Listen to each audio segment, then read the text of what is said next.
குறிப்பாக நம்ம பெண் குழந்தைகளுடைய உயர்கல்விக்காக நம்முடைய முதலமைச்சர் தளபதியாருடைய திட்டம் புதுமை பெண் திட்டத்தின் கீழே ஆண்டுக்கு 3.25 லட்சம் பெண்கள் வந்து அதில் பயனடைஞ்சு வருகிறார்கள்.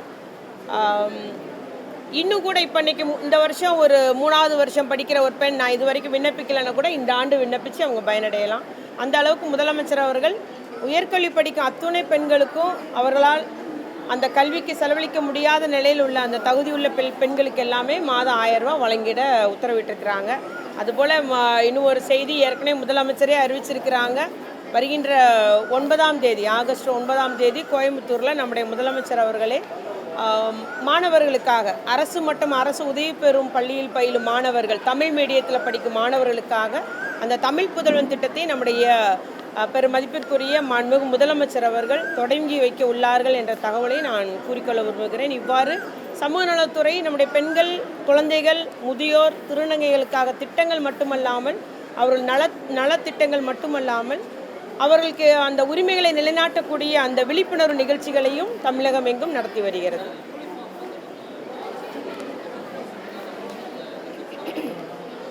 ஆமாம், அவர் வந்து அது தெரியாமல் அந்த ஒரு குற்றச்சாட்டை வச்சுட்டாரு.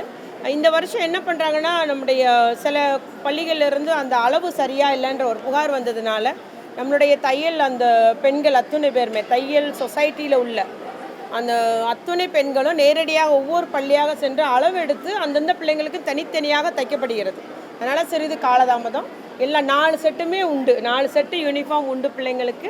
விரைவில் இந்த மாதத்தில் எல்லாத்துக்கும் வழங்கிடுவோம். அந்த மாதிரி ஒவ்வொரு பிள்ளைகளுக்கும் அளவெடுத்து தைக்கணுன்ற உத்தரவு கொடுத்ததுனால சிறிது காலதாமதம். அதுவும் ஒரு 15 நாள் லேட் ஆயிடுச்சு, அவ்வளோதான். ஸோ எல்லாத்துக்குமே 4 செட்டு உண்டு.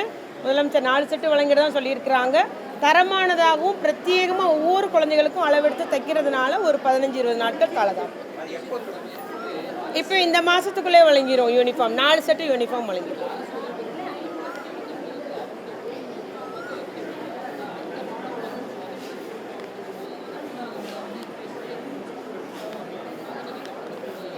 இல்லைங்க, நீங்கள் என்ன சொல்கிறேன்னு பார்த்துட்டு மற்ற துறைகளோட நாங்கள் மட்டும் முடிவு பண்ண முடியாது இல்லையா? ஸோ கல்வித்துறை நம்மளுடைய சமூக நலத்துறை இணைந்து அதற்கு முடிவு எடுத்துக்கலாம். என்னன்னு நான் பார்த்துக்கிறேன்.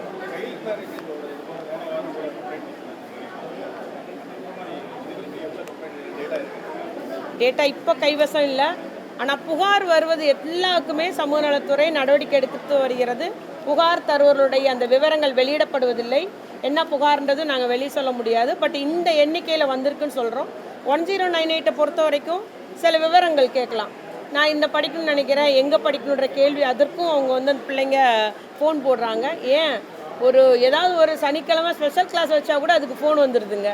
ஸ்பெஷல் கிளாஸ் இந்த ஸ்கூலில் வச்சுருக்குறாங்க, நீங்கள் கல்வித்துறையிலேருந்து நிறுத்துங்கன்னு கூட ஃபோன் பண்ணுறாங்க. அதனால் நிறைய விவரம் அறியக்கூடியதாகவும் தகவல் கோரக்கூடியதாகவும் இன்ஃபர்மேஷன் சொல்லக்கூடியதாக இருக்குது. அதில் ஒன்று வந்து இந்த குழந்தை திருமணம் பற்றிய தகவலுமே 1098ல் நிறைய வந்து அந்த பிள்ளைகளை உடன் பயிலும் பிள்ளைங்க சொல்கிறாங்க. இல்லைன்னா ஏன் அந்த குடும்பத்தாரே, அந்த தாயே கூட அந்த நம்பருக்கு ஃபோன் பண்ணி சொல்லிடுறாங்க, இந்த மாதிரி ஒரு குழந்தை திருமணம் இந்த குடும்பத்தில் செய்ய போகிறாங்கன்னு. ஆகவே நமக்கு வந்து எல்லா திருமணமும் மன்னிக்கவும் திருமணத்திற்கு முன்பு வந்த அத்துணை திருமணங்களும் தடுத்து நிறுத்தப்பட்டுள்ளது.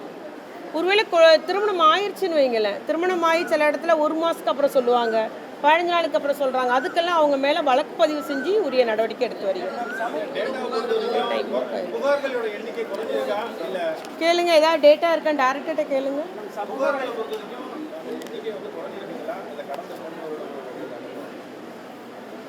குழந்தை திருமணம் வந்து குறைந்து தான் வருதுங்க. ஏன்னா கடுமையான நடவடிக்கை நம்முடைய முதலமைச்சர் பொறுப்பேற்றதிலிருந்து குழந்தை திருமணத்திற்கு கடுமையான நடவடிக்கை அரசு எடுத்து வருகிறது. அவங்க மேலே சட்டப்பதிவு நடவடிக்கையும் சரி, காவல்துறை, நம்முடைய சமூக நலத்துறை இணைந்து அவங்க மேலே சட்டப்படி நடவடிக்கை எடுத்து வருகிறோம்.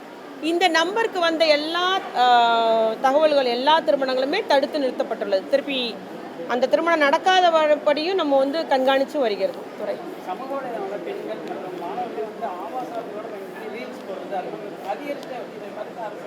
இல்லை, இது வந்து நம்ம காவல்துறை சைபர் கிரைம் அந்த எண்ணோட தான் நம்ம வந்து இது பண்ணியிருக்கோங்க. ஆனால் நிறைய இடத்துல அதுக்கு தீர்வும் காணப்படுது. ஆனால் இந்த சமூக வலைத்தளத்தில் வந்து பெண்களை மட்டும் இல்லை, எல்லாருமே தான் போடுறாங்களே. ஏன்னா நாட்டின் உயர் பதவியில் இருக்கிற தலைவர்களை கூட பண்ணுறாங்க. அதனால் இது வந்து ஒரு வளர்ந்து வரும் குற்றச்செயல்னு சொல்லலாம். நிறைய பேர் பாதிக்கப்பட்டிருக்காங்க. நம்ம நிறைய பேருக்கு கவுன்சிலிங் கொடுக்குறோம்.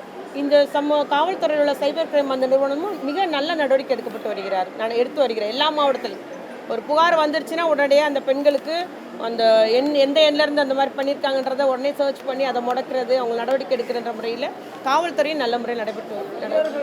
பாதகம் செய்பவரை கண்டால் நாம் பயங்கொள்ளலாகாது பாப்பா, மோதி மிதித்து விடு பாப்பா, அவர் முகத்தில் உமிழ்ந்து விடு பாப்பா.